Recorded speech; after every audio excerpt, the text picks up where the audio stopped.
ಮಧ್ಯಂತರ ಜಾಮೀನು ಪಡೆದು ಆಸ್ಪತ್ರೆಯಲ್ಲಿ ಚಿಕಿತ್ಸೆ ಪಡಿತಾ ಇರುವ ಆರೋಪಿ ದರ್ಶನ್ಗೆ ಆಸ್ಪತ್ರೆಯಲ್ಲಿ ಟ್ರೀಟ್ಮೆಂಟ್ ಇನ್ನೂ ಕೂಡ ಮುಂದುವರೆದಿದೆ.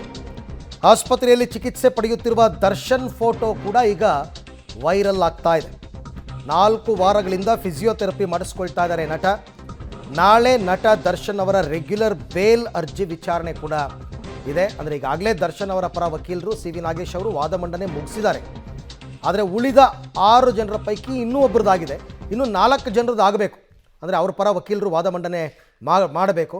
ಅದಾದ ಮೇಲೆ ರೆಗ್ಯುಲರ್ ಬೇಲ್ ತೀರ್ಪನ್ನು ಕೋರ್ಟ್ ಕೊಡುತ್ತೆ. ಹಾಗಾಗಿ ನಾಳೆನೇ ನಿರೀಕ್ಷೆ ಮಾಡ್ಬೋದಾ ಅಂತಂದರೆ ಐ ಡೋಂಟ್ ಥಿಂಕ್ ಸೋ. ಉಳಿದ ಇನ್ನೂ 4 ಜನ, ಅದರಲ್ಲೂ ಪ್ರಮುಖವಾಗಿ A1 ಪವಿತ್ರ ಗೌಡ ಅವರ ಪರ ವಕೀಲರು ಟಾಮಿ ಸೆಬಾಸ್ಟಿಯನ್ ಅವರೇ ಇನ್ನೂ ವಾದ ಮಾಡಿಲ್ಲ. ಸೊ ಹಾಗಾಗಿ ಅದು ಸೇರಿ 4 ಜನ ಇನ್ನೂ ವಾದ ಮಂಡನೆ ಮಾಡಬೇಕು.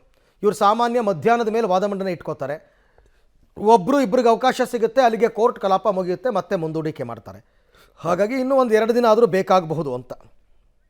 ಈ ಬಗ್ಗೆ ಮತ್ತಷ್ಟು ಮಾಹಿತಿ ನನ್ನ ಕೊಲೀಗ ಮುರಳೀಧರ್ ಅವರಿಂದ ಪಡ್ಕೊಳ್ಳೋಣ. ಮುರಳಿ, ಈಗಾಗಲೇ ಕೋರ್ಟಲ್ಲಿ ದರ್ಶನ್ ಪರ ವಕೀಲರು ವಾದ ಮಂಡನೆ ಮುಗಿಸಿದ್ದಾರೆ. ಹಾಗಂತ ನಾಳೆನೇ ಏನಾದರೂ ತೀರ್ಪು ನಿರೀಕ್ಷೆ ಮಾಡ್ಬೋದಾ ಹೇಗೆ ಅಂತ?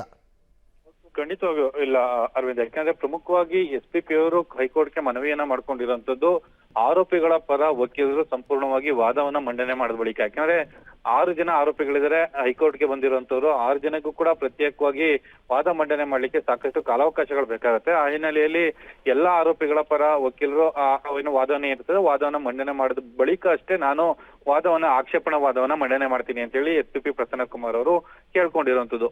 ಬಹುತೇಕ ನಾಳೆ ಮಧ್ಯಾಹ್ನ 2:30ಕ್ಕೆ ಅರ್ಜಿ ವಿಚಾರಣೆಗೆ ಬಂದ್ರೆ ಇನ್ನೂ 3 ಜನ ಆರೋಪಿಗಳ ಅರ್ಜಿ ವಿಚಾರಣೆ ಬಾಕಿ ಇದೆ. ಅವರ ವಾದ ಮಂಡನೆ ಮಾಡಬೇಕು. ವಾದ ಮಂಡನೆ ಮಾಡಿದ ನಂತರ ಅದಕ್ಕೆ ಆಕ್ಷೇಪಣಾ ವಾದವನ್ನ ಸಲ್ಲಿಕೆ ಮಾಡ್ಲಿಕ್ಕೆ ಬಹುತೇಕ ಶುಕ್ರವಾರ ಆಗುವಂತ ಸಾಧ್ಯತೆಗಳಿದಾವೆ.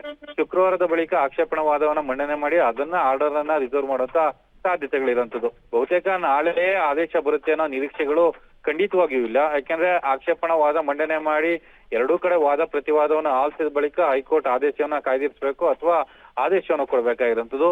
ಬಹುತೇಕ ನಾಳೆ ಆಕ್ಷೇಪಣಾ ವಾದ ಸಲ್ಲಿಕೆ ಆಗುವಂತ ಸಾಧ್ಯತೆಗಳು ತೀರಾ ಕಡಿಮೆ ಇರುವಂತ ಹಿನ್ನೆಲೆಯಲ್ಲಿ ಶುಕ್ರವಾರ ಅಥವಾ ಮುಂದಿನ ವಾರದ ಬಳಿಕ ಅಷ್ಟೇ ಆದೇಶವನ್ನ ನಿರೀಕ್ಷೆ ಮಾಡಬಹುದಾಗಿರುವಂತದ್ದು. ರೈಟ್, ಥ್ಯಾಂಕ್ ಯು ತಮ್ಮೆಲ್ಲ ಮಾಹಿತಿಗೆ ಮುರಳಿ, ಧನ್ಯವಾದ.